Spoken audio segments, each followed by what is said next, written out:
Bienvenidos una vez más a su programa Hablemos de Salud. Yo soy la doctora Jessica Álvarez y hoy contamos con la presencia de la doctora Ariela López. En breve sabremos mucho más sobre ella.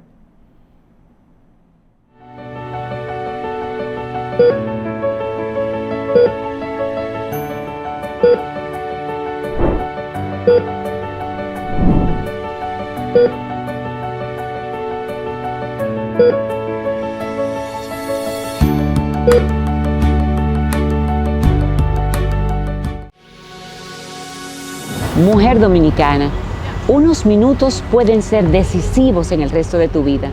Hacerte la mamografía, el Papa Nicolau, es necesario, gratis y rápido. No lo dejes para después, chequéate.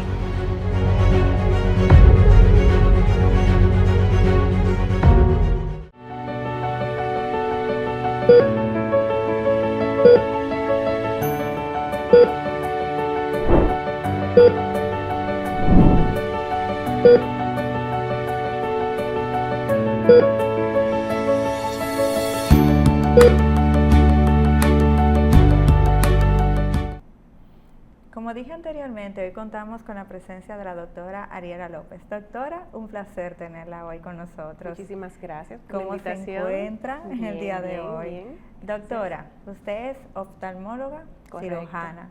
¿Qué la motivó a irse en la medicina por el área de la oftalmología? Bueno, el área de la oftalmología realmente, cuando inicié los estudios de medicina, Sí. era del área que menos se sabía. Okay. Cuando uno finalizaba, uno no podía tratar un ojo, un paciente que llegara por una afectación ocular.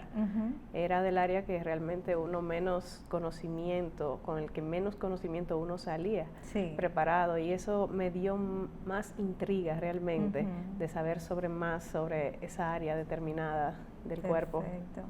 Vi que recientemente estábamos celebrando el Día Internacional del Glaucoma. Hay una población que no maneja mucho qué es el glaucoma y por qué sale este tipo de enfermedades. ¿Nos podría dar una pinceladita sobre este tema? Sí, claro. Ahora el 12 de marzo se celebró el Día Mundial del Glaucoma. El glaucoma es una neuropatía óptica donde se ve afectado el nervio óptico del ojo. Es progresiva, crónica, y ahí cursa con afectación del campo de visión del paciente. Lamentablemente, cuando se está muy avanzado, es que el paciente realmente se da cuenta de que tiene esa enfermedad. Por eso se hace un llamado a la población en general de que deben acudir a un chequeo oftalmológico, porque es progresiva. Y no tiene una sintomatología ligera en sus inicios, que uno pueda como decir, bueno, déjame ir a chequearme. En etapas iniciales no, por eso se llama el ladrón silente de la visión. En etapas iniciales es muy raro que dé un síntoma, sí, pero ya cuando se está más avanzada, entonces el paciente refiere que no está viendo bien y empieza obviamente a chocarse. Si va conduciendo, son de las personas que rozan mucho los vehículos. Sí. Exacto. Pierden esa percepción manejando. La percepción realmente es porque el campo de visión que primero se afecta es el periférico. La visión central permanece. La que se ve afectada es la periferia. ¿Y esto no se pudiera confundir con una persona que sufre de astigmatismo, que en el glaucoma, que pueda decir, bueno, no, veo deforme, de cierta forma? No realmente. El astigmatismo sí obviamente cursa con disminución de la visión, pero la visión es distorsionada. Entonces sí, por eso es bueno que realice el paciente el chequeo, porque puede cursar con glaucoma, como también puede cursar con astigmatismo en la misma vez. Puede tener las dos afecciones al mismo tiempo. Claro que sí, y otras más patologías. Sí. Por ejemplo, la catarata también puede cursar con cataratas. Sí, ¿y qué puede hacer un paciente cuando sufre de glaucoma? O sea, ¿cuál sería el tratamiento a seguir que tendría? Bueno, el glaucoma afecta a cualquier edad. Okay. De hecho, hay niños que nacen con glaucoma. Oh. Sí. Entonces, ¿dónde se ve más común? En pacientes mayores de 40 años de edad. Por eso se hace un llamado a toda la población para que acudan a chequeos regulares, y más si tienen familiares que cursan con esa enfermedad, con esa condición. Sí. Eventualmente el glaucoma no te dice, mira, estoy en tal estadio en tu ojo. Es por eso que se hace esa charla, y este mes, el mes de marzo, obviamente se hace un llamado generalizado. De hecho, hay escuelas y clínicas y centros donde se hacen chequeo y evaluaciones totalmente gratuitas en el país.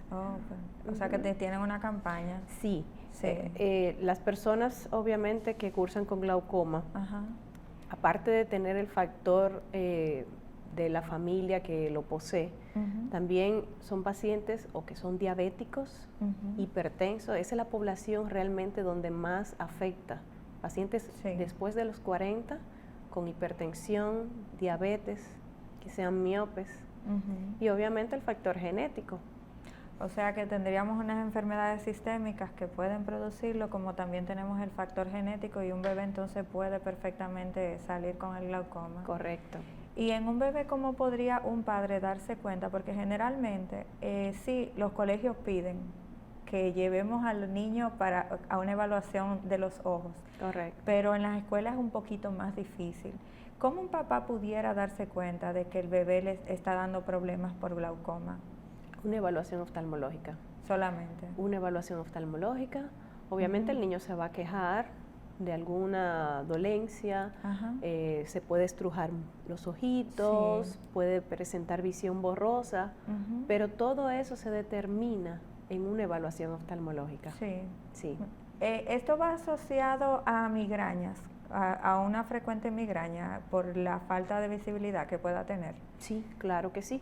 Claro que sí. Nosotros tenemos centros donde obviamente, así como se afecta el ojo, una migraña puede ser partícipe, o sea, cursar al mismo tiempo con la afectación de glaucoma, pero no necesariamente un paciente con glaucoma debe de presentar migraña. ¿El glaucoma se cura? No se cura. ¿Y qué se hace? No se cura. El tratamiento está encaminado a detener la progresión, porque como anteriormente dije, es una enfermedad progresiva y crónica. Ella avanza hasta dejar al nervio sin fibras, vamos a decirlo así. Entiendo. Entonces, ¿qué sucede con esto? Al ser progresivo, el tratamiento está encaminado a detener esa progresión. Van desde gotas, que es el tratamiento de inicio más sencillo, una monoterapia, una doble terapia, triple terapia, así como los procedimientos de láser. Y luego van los quirúrgicos, que es entrando al paciente a quirófano, y ahí entonces se le realiza cirugías donde se haga ese drenaje adecuado del humor acuoso. Una persona, me imagino que esta pregunta se la haría a muchas personas, ¿una persona que sufre de glaucoma pudiera quedar ciego por un descuido del tratamiento? Claro que sí. Sí. Alrededor del 90% de los pacientes que cursan con glaucoma pueden prevenir la ceguera. Sí. El otro porcentaje, obviamente, es descuido total, que pudiera producirlo. O sea, el 90% de glaucoma que existe en los pacientes es prevenible. O sea que sería... La ceguera que se produce por glaucoma, en el 90% de los pacientes es prevenible. ¿Con qué frecuencia deberíamos ir al oftalmólogo en general? Normalmente un adulto que pase de los 40 años se recomienda que sea anual el chequeo oftalmológico. Si presenta alguna patología, dígase de la retina, presenta glaucoma, algún defecto refractivo, alguna enfermedad o patología de la córnea, lo recomendable es cada cierto tiempo, preferiblemente cada vez que su médico le indique. Pero puede ir desde mensual, 3 meses, 6 meses, a un año. Sí. Y cuando estos pacientes sufren de glaucoma, ¿qué tan frecuente ya sí deben ir al oftalmólogo? Eso va a determinar, lo determina su médico de cabecera, en este caso el glaucomatólogo. Okay. Lo determina, si se está tratando con un glaucomatólogo, claro está. Oh, okay. Así como conocemos que existe el glaucoma, he visto personas que sufren de cataratas. ¿Cuál es la diferencia entre una enfermedad y la otra? Bueno, la catarata, obviamente un paciente puede cursar con ambas. Con ambas. Claro que también. Sí. Sí, pero la catarata es la disminución, uno tiene dentro del ojo una especie de lente. Ajá. Y ese lente o lupa, que se llama cristalino, con el tiempo se va opacificando y esa opacidad es lo que recibe el nombre de catarata. Okay. Existen diversas condiciones que la pueden producir, pero la mayormente frecuente es la senitud, o sea, la edad. Ah, la edad. Sí, a partir de los 45 años ya la persona deja de tener un cristalino transparente. Luego de eso, entonces, también los niños, hay niños de hecho que nacen con cataratas, ciertos fármacos pueden producir las cataratas y ¿qué más? O sea, ¿ciertos fármacos que ingiere la mamá durante el embarazo que se lo pueden producir o algún factor genético? Puede ser factor genético y ciertos fármacos que obviamente, o enfermedades con las que cursa la madre. Por ejemplo, una rubeola puede producir. Una rubeola. Exactamente. Poco frecuente, pero sí da. Sí. En nuestro país existe. Existe, sí, a mí me dio. Yo creo que soy del 1% que le dio cuando chiquita. Pero también de adultos, cuando se medican con esteroides, esas medicaciones con esteroides por larga data, sí también puede producir cataratas. Wow. Y eso es una cosa que poca gente maneja. Y aquí tenemos ahora un movimiento fit, donde consumen mucho esteroides. Sí. ¿El catarata sí tiene cura o sí?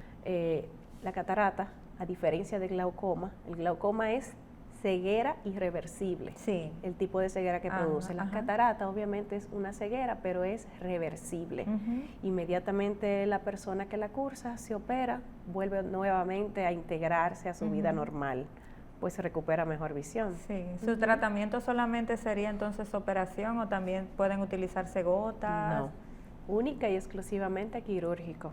Y también en los niños, también es quirúrgico. En los niños, en todo el mundo es quirúrgico. Correctamente. Sí, en los niños presentan ciertas condiciones, obviamente, que cuando no limitan la visión, entonces se dejan ahí, porque los niños tienen una evolución distinta al adulto ya mayor. Sí. Pero mayormente la indicación es quirúrgica.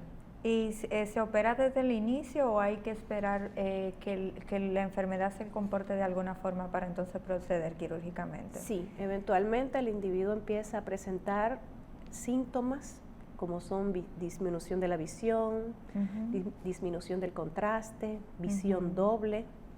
Entonces, sí. Yo me imagino que eso se refleja en accidentes. Claro, en accidentes automovilísticos. Son pacientes que cuando van manejando de noche le molestan los rayos de luz.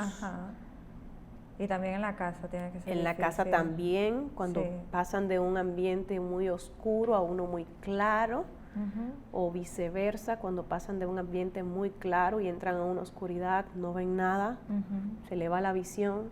Entonces, lo ideal sí es la cirugía. Entiendo. Doctora, hay una población que utiliza lentes de contactos. ¿Cómo se maneja el uso de lentes de contacto con cataratas o con glaucoma? Bueno. ¿Qué tan funcional sería el utilizarlos? Bueno, estamos hablando de condiciones totalmente distintas. Sí, una persona que tiene cataratas puede cursar con glaucoma y puede eventualmente tener lentes de contacto. Pero ahora bien, los lentes de contacto están indicados en defectos refractivos, mayormente altos. Aquellas personas que no desean utilizar lentes de montura, pero para ello deben de hacerle ciertas pruebas antes de utilizarlo, porque no todo el mundo aplica al uso de lentes de contactos. Bien. También he escuchado mucho hablar del astigmatismo y la miopía. También estas son enfermedades. ¿Son condiciones? ¿Son condiciones o son enfermedades? Bueno. ¿Cómo se maneja? Realmente se manejan todas. Sí. Sí, obviamente se vuelven una enfermedad cuando el paciente continúa con su defecto de visión y no es corregido con lentes. Entonces ahí entran otras condiciones. Por ejemplo, en el astigmatismo, cuando es un astigmatismo muy alto, obviamente hay que hacerle revisiones y estudios porque puede estar cursando con una patología que se llama queratocono, que es que la córnea toma una forma de cono. Y mayormente está asociada a pacientes alérgicos, donde el frotado ocular es constante. Entonces ahí sí se amerita obviamente de otros tipos de estudios y otros tipos de revisiones. ¿En qué consiste la miopía? Sí, la miopía es la condición que se produce cuando el individuo presenta una disminución de la visión de lejos. O sea, no veo de lejos. No ve de lejos, pero tiene una buena visión de cerca. Sí. De cerca ven perfectamente. Entiendo. El astigmatismo es tanto de lejos como de cerca, pero ve distorsionado. Distorsionado que las cosas... Deformado, exacto. ¿Y la hipermetropía qué sería? Y la hipermetropía es la dificultad que se tiene para ver entonces de cerca. Entiendo. O sea, el paciente ve bien de lejos, más de cerca, entonces sí entonces un paciente que tiene la miopía y la hipermetropía ni de lejos ni de cerca. O sea, bueno, por lo general cuando cursan con ellas, hipermetropía y miopía es porque en un ojo tiene miopía y en el otro es hipermétrope. Porque los ojos pueden tener diferentes condiciones. ¿Es así? Yo juraba que era que en los dos ojos tú tenías lo mismo. Bueno, si es el astigmatismo, sí puede tener en ambos ojos. Sí. Pero por lo general, si se tiene miopía en un ojo, no puede en ese mismo ojo tener hipermetropía, porque es lo contrario uno de otro. ¿Y cómo sería el tratamiento de todas estas enfermedades? Bueno, esas condiciones se tratan con lentes. Con lentes, sí.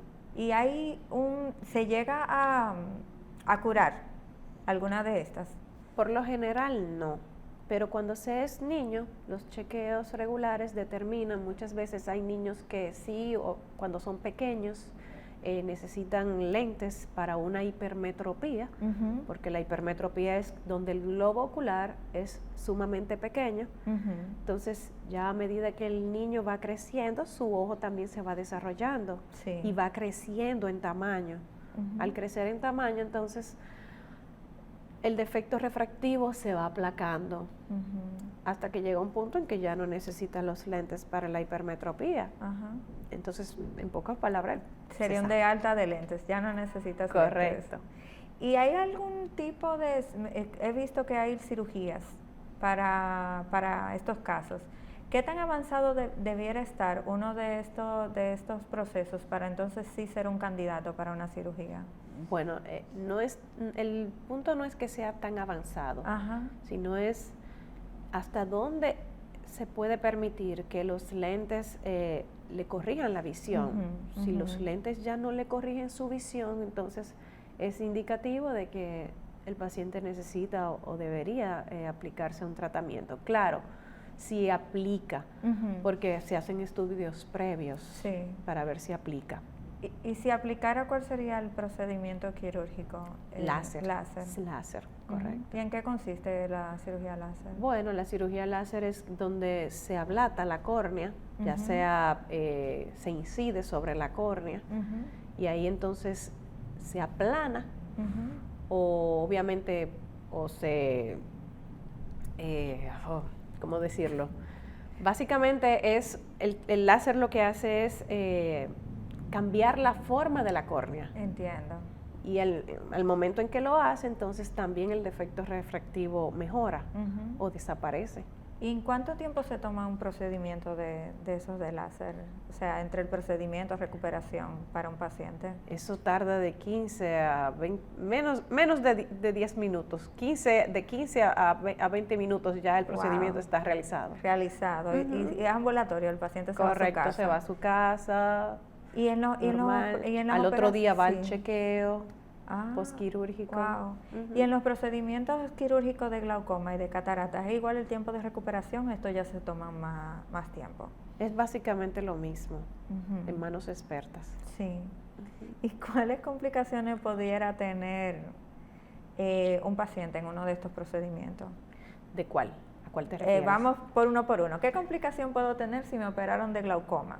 O sea, hay una parte que me imagino que yo como paciente debo manejar en mi casa. ¿Qué no debo hacer para que mi operación funcione?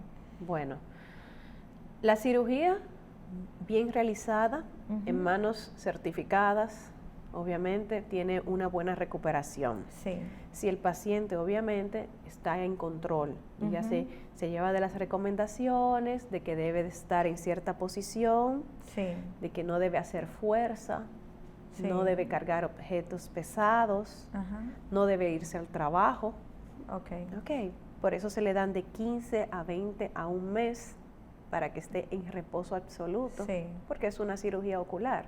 Y aunque es ambulatoria, que se va el mismo día para su casa, al igual que la de las cataratas, obviamente, necesitan de una recuperación, de una adaptación por parte del ojo. Y entonces en esta, que es un poquito más delicado, ¿qué complicaciones puede haber después del posoperatorio en un paciente? Desprendimiento coroideo, desprendimiento de retina. Explíqueme eso, doctor, los desprendimientos. Bueno, son condiciones que se suscitan dentro del ojo, ya sea por una presión súbitamente elevada o una presión bien disminuida dentro del ojo, entonces las capas internas se desprenden una de otra. Por esos cambios de presiones dentro del ojo. Y eso sería una fatalidad. ¿Y eso pasa cuando el paciente hace fuerzas?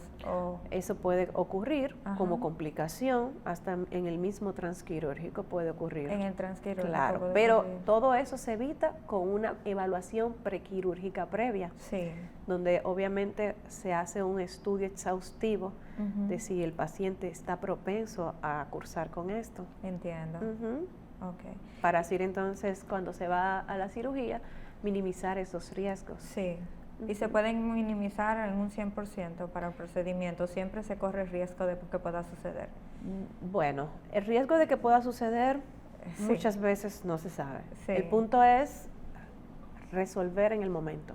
Entiendo. Por eso siempre es lo ideal es que el paciente se someta a cualquier tipo de esas cirugías en manos expertas y certificadas.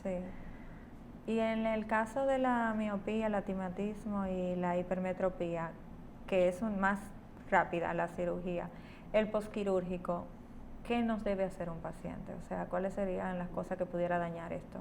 Bueno, que se frote los ojos inmediatamente, que se lave con agua de la llave, por ejemplo, algo tan sencillo como eso, que se manipule, que se coloque una gota de otro paciente, eso puede obviamente inocular, o sea, entrar microorganismos al ojo y puede obviamente cursar con úlceras y eso sería fatal para el ojo.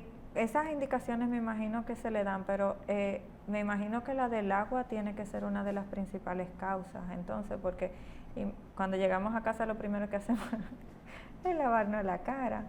¿O siempre se utilizan protecciones después de la cirugía en los ojos para los pacientes o algo así? Bueno, lo ideal es que si el paciente desea higienizarse, que lo haga con agua purificada. Agua de botellón. Correcto. Con agua O purificada. suero fisiológico pudiera ser también del que venden en la farmacia. También podría ser, pero básicamente con los ojos cerrados, porque no hay necesidad de abrir los ojos para lavarse la cara. Doctor, he visto tener que los ojos abiertos. Ha mencionado en varias ocasiones un doctor certificado y avalado. ¿Está habiendo problemas con eso de una corriente no certificada que estés haciendo estos procedimientos quirúrgicos en el país? Bueno, en todas las áreas obviamente se necesita o se amerita de que cada subespecialidad o especialista esté certificado, porque eso es lo que nos da el aval a nosotros de que podemos ejercer la medicina correctamente. Entonces, pero ha habido una corriente de personas que a lo mejor no tienen la preparación que están haciendo estos procedimientos. bueno, quizás la tengan, pero actualizado. Ah, ok. Quizás la tengan, pero Sí. lo ideal es actualizarse. Sí, En la medicina nunca termina.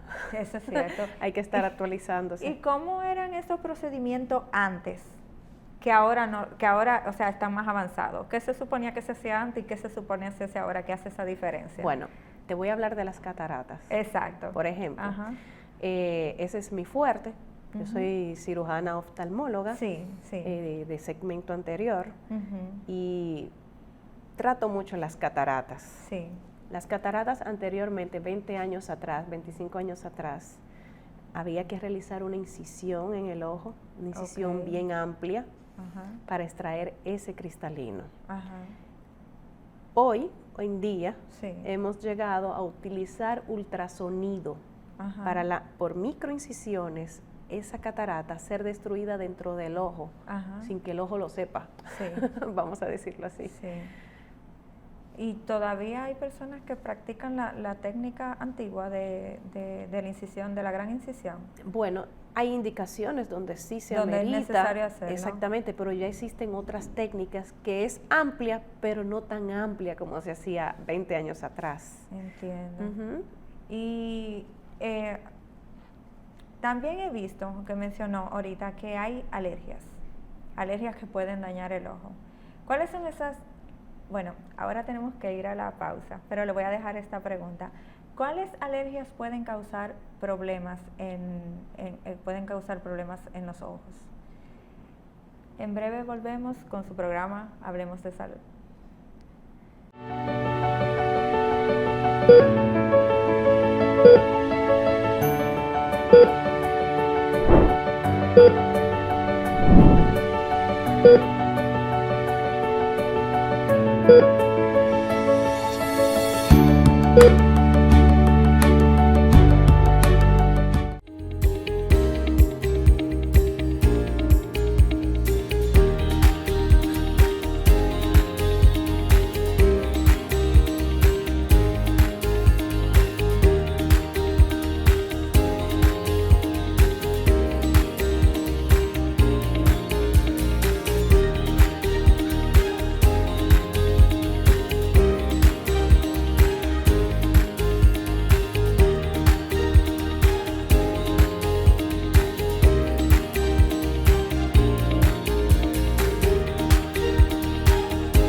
Regresamos una vez más a su programa Hablemos de Salud. Doctora, me quedé con las alergias en los ojos. ¿Hay un término para las alergias en los ojos? Sí, conjuntivitis alérgicas. Conjuntivitis, o sea que ¿la conjuntivitis normal que conocemos es una alergia o eso ya es otra cosa que también Mira, le da al ojo? la conjuntivitis es todo aquello que afecta la conjuntiva. La Ajá. conjuntiva es una capa bien Ujú. fina, delgada, transparente, que es la que tapiza el ojo por dentro, Ujú. desde los párpados hasta el globo ocular, que Ujú. está a simple vista. La parte blanca es la esclera. Ujú. Y encima de ella obviamente hay otro tejido que se llama tenon, pero la Ujú. más superficial, la que está en contacto con el medio ambiente, Ajá, esa membrana delgada, fina, transparente, se llama conjuntiva. ajá. Cualquier proceso que la afecte se llama conjuntivitis. Cualquier Ujú. proceso que le inflame es conjuntivitis. Sí. Ahora, todo va a depender, recibe su apellido dependiendo de qué microorganismo la afecte.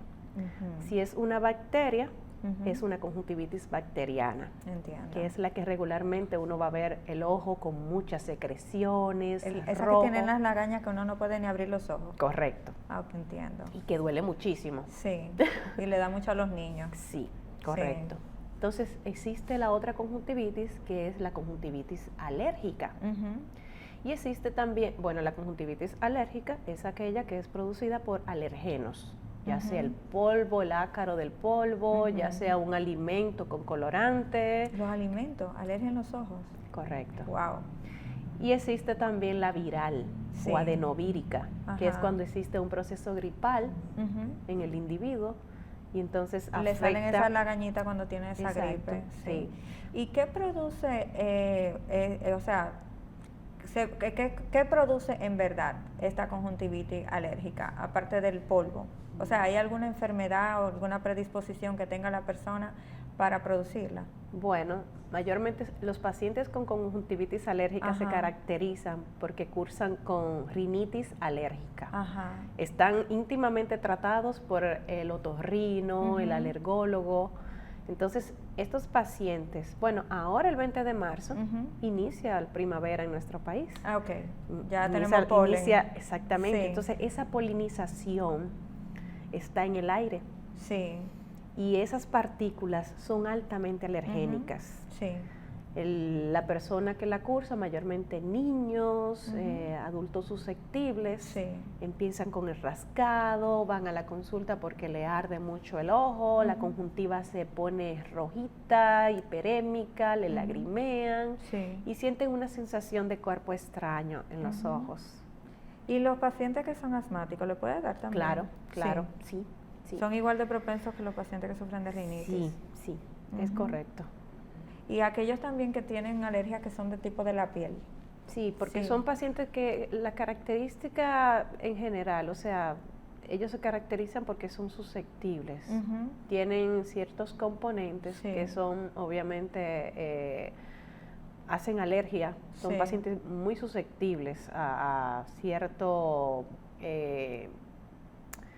colorante, algún alimento, algún medicamento, al mismo ambiente. Sí. ¿Y cómo esto llega a los ojos? Porque en verdad es la primera vez que lo veo. ¿Cómo esto le llega a los ojos a esos pacientes? Bueno, realmente si es polvo del ácaro, o sea, el ácaro, que es el microorganismo que se encuentra en el polvo, obviamente ellos desprenden, están en el aire, y cuando penetran al ojo, obviamente, o la persona lo inhala, obviamente afectan la conjuntiva, porque en la conjuntiva uno tiene un componente, que ese componente obviamente se irrita, y así mismo como afecta oídos, nariz, garganta, también afecta de igual manera los ojos. Sí. ¿Y cuál es el comportamiento de esta conjuntivitis entonces? ¿Cuáles síntomas le vemos al paciente? Sí. Bueno, lagrimeos, ardor, escozor, son pacientes que se viven frotando mucho el ojo. Ahorita mencioné lo del queratocono. Por lo regular, los pacientes con queratocono cursan mucho con alergia ocular. Sí. ¿Y cuál sería el tratamiento para estos pacientes? Antialérgicos. ¿El mismo antialérgico le quita antialérgicos, todo? Lubricantes. Sí. ¿Y esto no le puede llevar a otro tipo de situación que empeore con el tiempo? Obviamente la manipulación sí, pero el uso de medicamentos no como tal, porque están indicados para tal. No, me refería al hábito. Si el hábito puede hacer que empeore con el tiempo, o que el niño pueda tener o el paciente pueda tener un problema más grave en el futuro. Claro que sí. La córnea, que es el tejido transparente, a través del cual uno puede visualizar el cristalino, la retina, puede irse opacificando. Le pueden crecer también vasitos, por la manipulación. Sí. ¿Y esto cómo se trata entonces ya cuando llega a una situación de esas, con los vasitos y ese tipo de Bueno, eso requiere obviamente otro tipo de tratamiento, que podrían ser gotas, va desde gotas oftalmológicas hasta procedimientos quirúrgicos. Procedimientos quirúrgicos, iguales que los otros, de las cataratas, láser y este tipo de procedimientos, ¿o serían otros? No, sería otro tipo de procedimientos. Otro tipo de procedimientos. ¿Y qué podemos hacer para evitar las alergias? Sí, las alergias y llegar a los ojos en casa. O sea, ¿qué podemos hacer, por ejemplo, con estos niños tan inquietos que no podemos amarrarle las manos? Bueno, lo ideal es, la alimentación es la base. Alimentación. La alimentación. Sí. Yo voy a exhortar que, por ejemplo, algo tan sencillo como los refrescos. Cuéntame de eso. Los refrescos tienen colorantes. Sí. Y obviamente tú no sabes si tu niño o tu niña son alérgicos a los colorantes. Exactamente. Entonces, el primer paso es, una vez lo llevaste al oftalmólogo, hay que verlo con un alergólogo. Ese alergólogo le va a hacer test de alergias. Sí. Y ahí entonces se va a determinar si es alérgico a X componentes. Pero por lo regular, los colorantes y sabores artificiales son altamente alergénicos.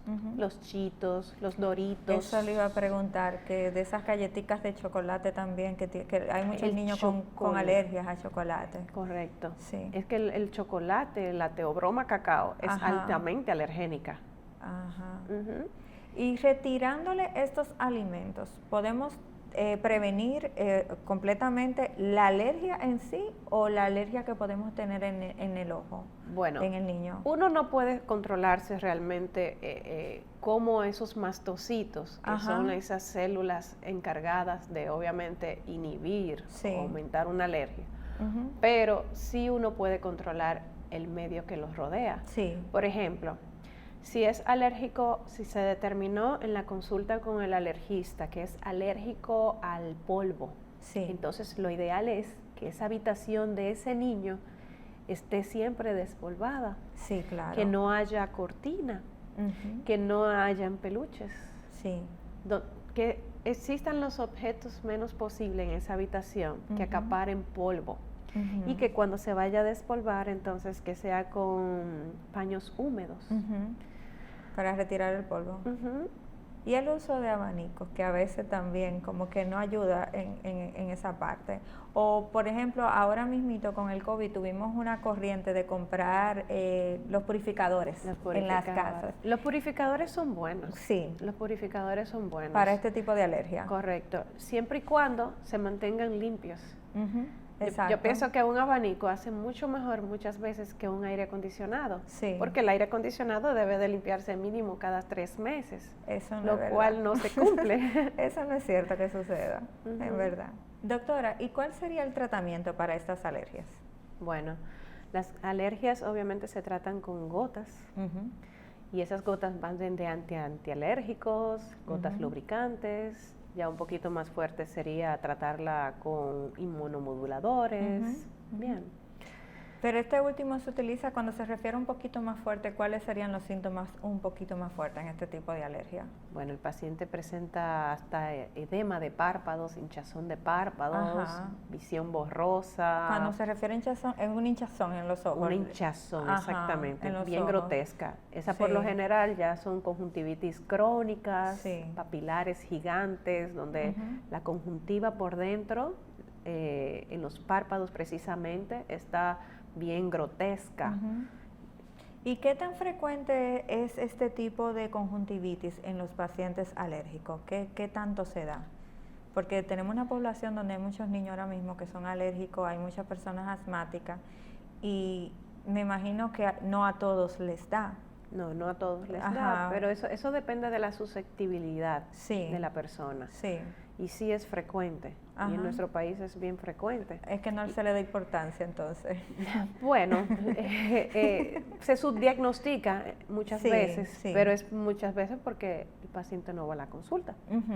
Generalmente lo resuelven con el alergista y ahí se queda. O no necesariamente, simplemente una gotita lubricante la piden en la farmacia, pero es una patología que debe ser vista por un oftalmólogo. Sí, porque entonces puede empeorar a lo que estábamos hablando ahora de un edema. O utilizar una medicación desmedida, o sea, muchas veces no se trata con un oftalmólogo y obviamente lo que se tratan es, bueno, esa gota es de mi primo, él la usa para esto y entonces ahí viene el problema. Sí, entiendo. ¿Y algún tipo de complicación que pueda causar algún tipo de ceguera, que es lo que generalmente preocupa a la población por este tipo de alergia, o nunca es tan invasiva? Sí, puede llegar a ser invasiva. Puede llegar hasta Claro allá. que sí, claro que sí. Puede llegar a ser muy invasiva. De hecho, algunas conjuntivitis alérgicas se usa esteroide para tratarlas. Ok. ¿Qué pasa? Que el esteroide debe ser un seguimiento bien cercano y obviamente revisiones cada cierto tiempo. Sí. Si el paciente se siente mejor con ese uso de esteroide y no va a la consulta, puede cursar con un aumento de la presión del ojo. Entiendo. Entonces, eso podría agravar la salud visual del ojo de la persona.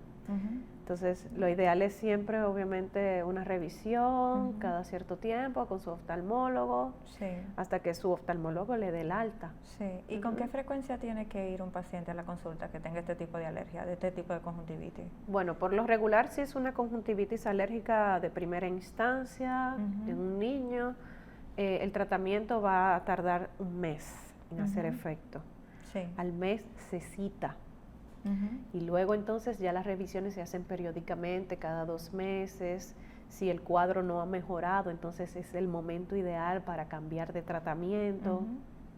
Todo va a depender del cuadro que esté presentando el paciente, porque cada paciente se trata de una manera individual, individualizada. Otra cosa que siempre he visto, los pacientes que sufren de asma, cuando están chiquitos tienen todas las crisis del mundo, pero ya cuando entran a esta edad de la etapa de la adolescencia, adultez, como que va mermando el tipo de crisis asmáticas. Así mismito como merma el asma, ¿va mermando esta conjuntivitis en esos pacientes? Sí, es correcto. Eso va a depender mucho del desarrollo. Por lo general se opta o se le dice a los padres que el paciente debe hacer deportes. Sí. Y esa susceptibilidad también va obviamente disminuyendo. Entonces es el momento ideal, obviamente, de seguir con las revisiones y obviamente ya luego de cierto tiempo darle el alta. Sí. Pero un paciente alérgico por lo general la vida entera es algo de por vida. Sí, es algo de por vida. Lo que disminuye son las crisis, pero no la enfermedad. Correcto. Y los pacientes que utilizan lentes, ¿cómo se manejan este tipo de conjuntivitis? Porque en los usuarios de lentes de montura. Sí, lentes de montura, porque imagino que los lentes de contacto están contraindicados. Es correcto, están contraindicados. Bueno, seguir con su lente de montura. Por ejemplo, en el caso de los niños, cuando es un niño que presenta una conjuntivitis alérgica y va para una revisión, lo ideal es detectar si el defecto refractivo que está presentando ese niño en ese momento está determinado o es a causa de esa conjuntivitis alérgica que lo puede producir. Por ejemplo, puede presentar un astigmatismo por el frotado. Claro.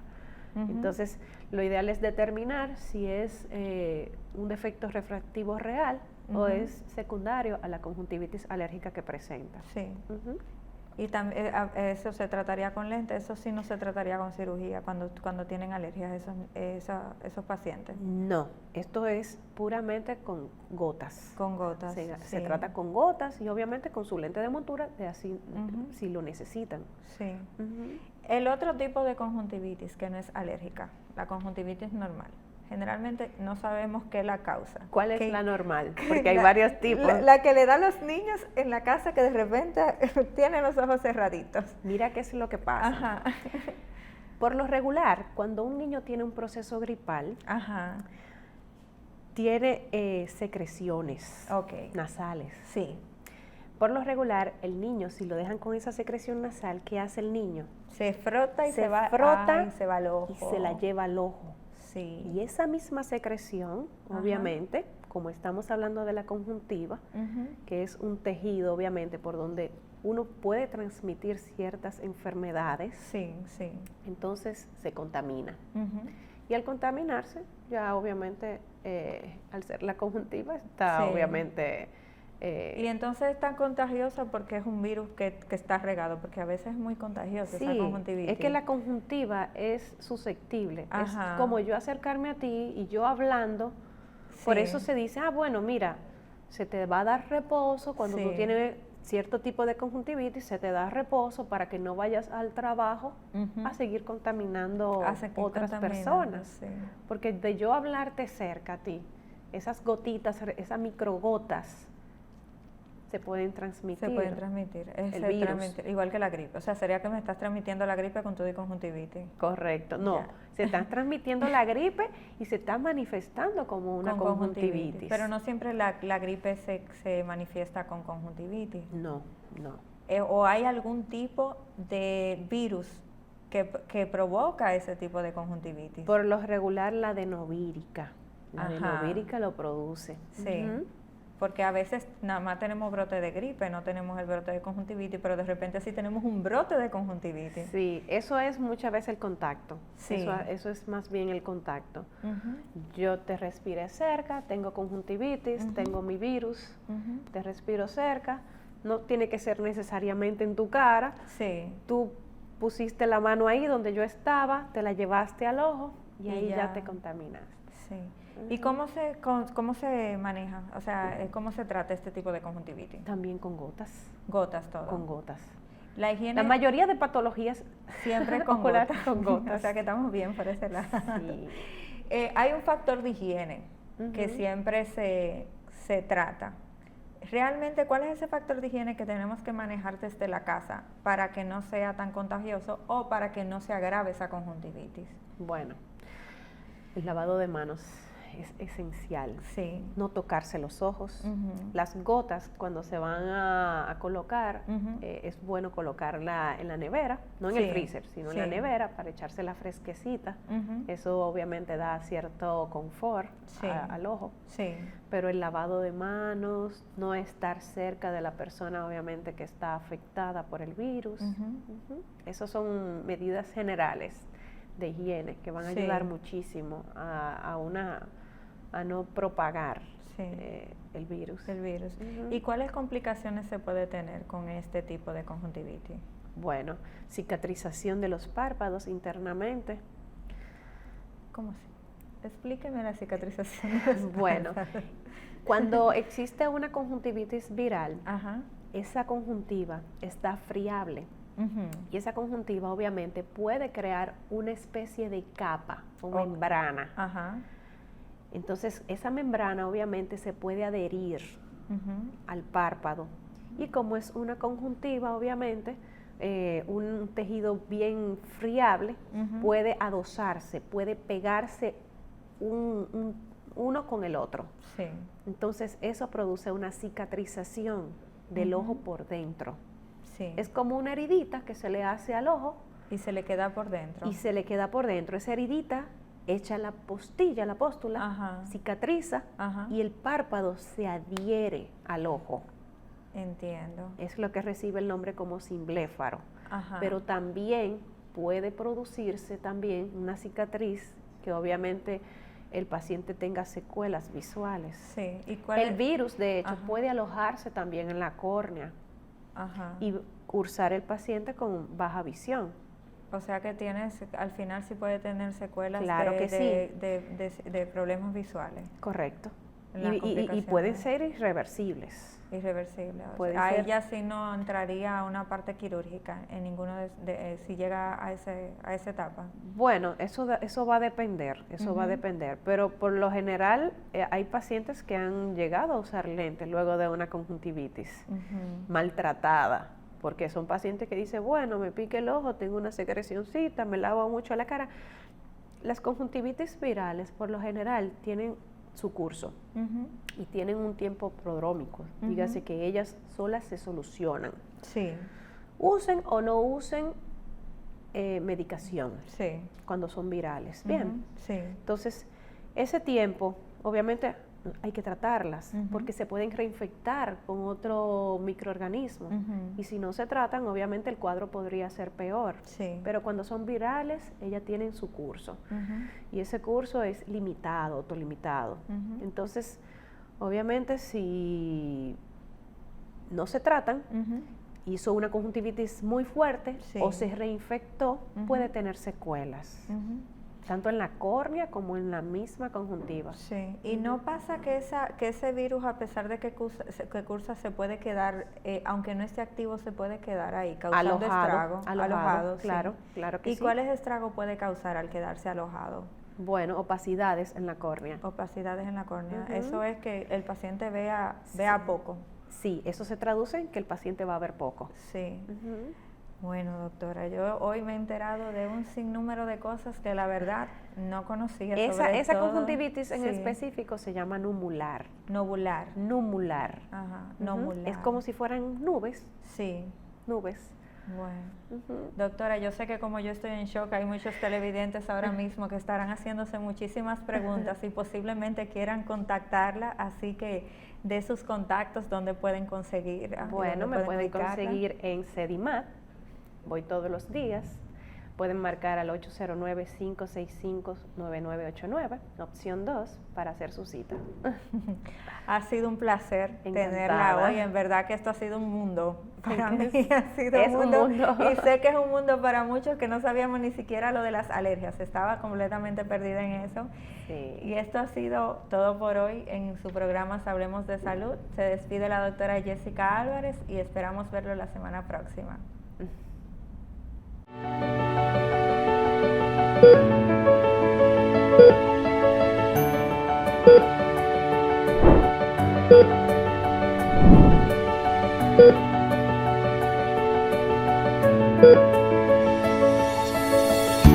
Thank you.